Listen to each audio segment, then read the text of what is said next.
Alam mo, habang tumatanda ako, mas nare-realize ko yung halaga ng konsepto ng always choose your peace. Hindi lahat ng tao deserve yung energy natin. Hindi lahat ng bagay kailangan bigyan ng pansin. Saka hindi na importante sa akin kung ano yung iniisip nila. Basta ako, lalagay ako sa tahimik. Kasi gusto ko ng peace of mind. Okay lang na hindi mangyari yung gusto mo mangyari.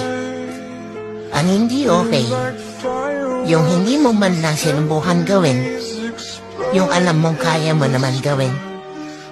Tandaan mo, mabigo ka man, ang mahalaga sinubukan mo.